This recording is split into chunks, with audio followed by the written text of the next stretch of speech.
Mga kabiday, sa magandang oras po sa lahat at welcome po sa aking channel. Naku po, eto na. Bigla hong nag-360 po mga kabida. No? Ito hong si dating Bulacan District Engineer Henry Alcantara po, mga kabida, sa kanya hong naunang testimonya po, diyan po sa Senate Blue Ribbon Committee, mga kabida. Sa kanyang bagong counter affidavit po na kanyang isinumiti po, mga kabida, diyan po sa Department of Justice, complete denial po yung ginawa ho ni Engineer Alcantara po, mga kabida. Okay? Itinanggi po niya na meron po siyang partisipasyon, meron po siyang kinalaman, involved po siya sa kickback at saka sa ghost projects, diyan po sa Bulacan po, mga kabida. Complete denial po, mga kabida, at opposite doon ho sa nauna niyang testimony sa Senate Blue Ribbon Committee, po. Okay? Now, may mga isinangkot na mga pangalan po doon, sa kanyang testimonya sa Senado po, mga kabida, pangalan po ni Senator Joel Villanueva, In fact, doon ho sa testimony po ni Bryce Hernandez, yung kanya hong subordinate po, binanggit din niya, ito hong pangalan ni Jinggoy Estrada, mga kabida, at ilang pang mga opisyal. So, ibig sabihin ho ba, ito hong pagbaliktad po ni Engineer Alcantara po, mga kabida, malulusaw din yung kaso po na kinakaharap po itong mga kilalang personalidad na ito, lalong-lalo na po ito hong kay Senator Joel Villanueva po, mga kabida. Okay?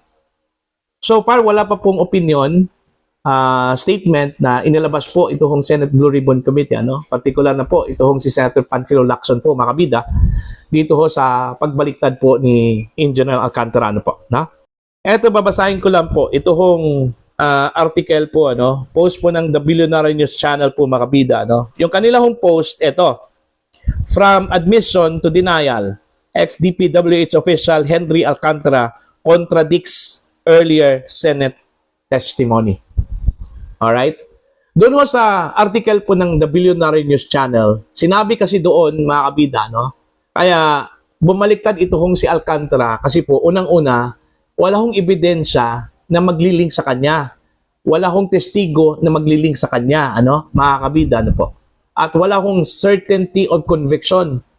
Okay? Doon ho sa kasong isinampalaban ho sa kanya, po. Kaya gusto ho niyang ibabasura ito, okay, ng Department of Justice. Kaya meron po siyang counter affidavit kasi ho, sinampahan kasi siya ng kaso, mga kabida. So doon ho sa kanyang counter affidavit, completely denial yung kanya hong ginawa po doon, mga kabida, Now, ano po ngayon ang gagawin po ng Senado ho dito? Since lumabas po ngayon na nagsinungaling ito hong si Engineer Hernandez po, mga kabida. Malinaw naman po, yung kanyang testimonya po doon sa Senate, na sinasabi po niya doon, mga kabida, na kaya daw niya sasabihin yung totoo dahil unang-una nanggaling ho sa puso yung kanyang pagsasalita. At kinakabahan na raw siya, mga kabida, sa safety po ng kanyang pamilya, Marami ho siyang binanggit ng mga pangalan po doon. Okay?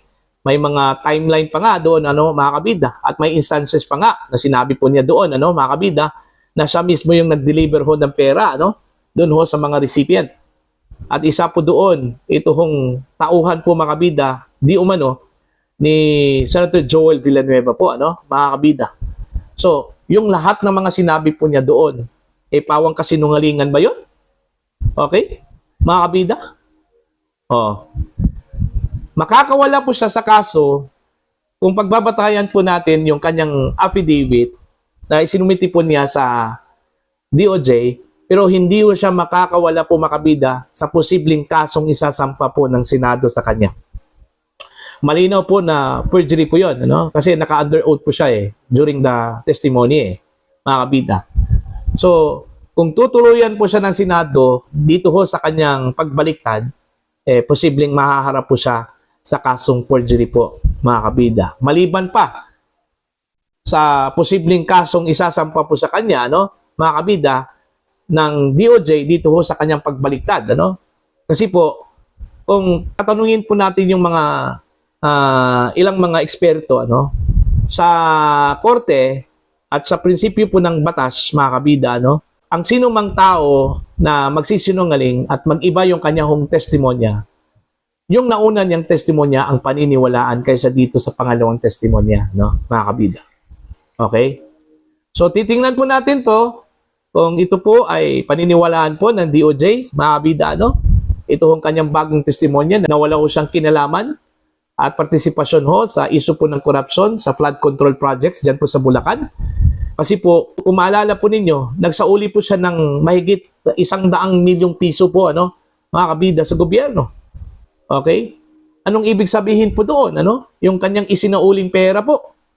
Okay? Kung hindi po siya guilty, bakit po siya nagsauli po ng pera, mga kabida, ano? Kung hindi po niya inamin na meron po siyang partisipasyon, okay, sa issue po ng corruption sa flood control projects dyan po sa Bulacan, bakit po siya nagsauli po ng pera na nagkakahalaga po, ano, ng mahigit 100 milyong piso po, ano, mga kabida, sa gobyerno. Aber? Pakipaliwanag daw, ano, mga kabida? Okay? Marami po akong nabasa ho dito, ano, ng mga insinuations na baka naman daw sinadya daw yung pagbaliktad po, ano, ni Alcantara, no, mga kabida. Parang deliberately orchestrated daw, ano, para lang yung mga kilalang personalidad, ano, mga kabida, mapawalang sala. Dahil yung tanging testigo lang po dito, yung link dito para sa kanila, ito lang pong si Engineer Alcantara po, ano, mga kabida. Okay? So, titingnan natin yan kasi malalaman man talaga yan, ano, mga kabida, lalong-lalo na po kung igigit po talaga ng Senado po, mga kabida, na yung testimonya po ni Alcantara po ay still stands, ano. Mas kapanipaniwala yung kanyang mga sinabi po sa Senado, ano, kaysa dito ho sa kanyang counter affidavit, no, na isinabmit po, mga kabida, sa Department of Justice. So, aabangan po natin yan, ano, mga kabida, kung ano po yung mangyayari ho kay Engineer Alcantara po, mga kabida, no? Kung meron bang gawing aksyon ang Senado, sasampahan ba siya ng kasong perjury o baka iko-contempt po siya ng Senate Blue Ribbon Committee, ano, mga kabida. At ang worst ho dito, baka hindi ho siya paniniwalaan po ng Department of Justice, ano? Kung sakali man pong iko-considera yung kanyang bagong testimonya po, mga kabida. Okay, baka yun lang po yung dahilan kung bakit mabasura yung kaso, ano, laban po kay Engineer Alcantara po, ano, mga kabida, ano po. So, abangan po natin yan, ano, ang susunod na kabanata po, ano, mga kabida, kasi po ito hong pagbaliktad po ni Alcantara, ang direkta hong makakabenepisyo ho dito, mga kabida, itong mga kilalang personalidad na isinangkot po, ano. Kabilang na po dyan si Senator Joel Villanueva. Lumulundag ngayon sa saya, ano, ito hong si Senator Joel, dahil ho yung tanging testigo na naglilink sa kanya, mga kabida, na si Engineer Alcantara ay bumaliktad na. Okay? Hindi na po niya inako yung responsibilidad sa corruption po ng flood control projects dyan po sa Bulacan. Okay? At iba pang mga personalidad po, ano, mga kabida, na isinangkot, okay, sa kontrobersiya po ng flood control sa Bulacan, mga kabida. Okay? Titingnan din natin kung ano po ang mangyayari ho kay Engineer Alcantara po, ano, mga kabida, kung sasampahan ba siya ng kaso ng Senado, particular ng Senate Blue Ribbon Committee, o iko-contempt ba siya, no, ng Senate Blue Ribbon Committee dahil sa kanyang pagsisinungaling. Okay?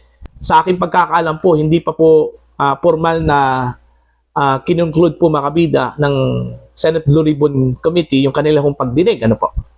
So, may posibilidad pa po, ano, na baka i-contempt ng Senate ito hong si Engineer Alcantara, ano po. O di kaya, posible hong ibasura po, mga kabida, ng DOJ yung kanyang affidavit at sundin yung kanyang testimonya, ano, mga kabida, na kanyang in-execute po, ano, sa Senate Blue Ribbon Committee. Kasi meron kasing epekto yan sa kaso, ano. Okay? Kung kukunin po nila yung bagong affidavit po ni Alcantara po, mga kabida, may epekto po yan, posible, ano, dun ho sa kaso laban po kay Alcantara. Okay? Diba? So, since ang DOJ po, ang prosecutor ho dito, gusto ho nilang meron pong certainty of conviction. Yun talaga yung goal ng DOJ ho dito, ano, mga kabida. So, tingnan po natin yan, kung ano ang susunod po na hakbang, ano, ng Senado laban ho dito kay Engineer Alcantara po, mga kabida, ano po.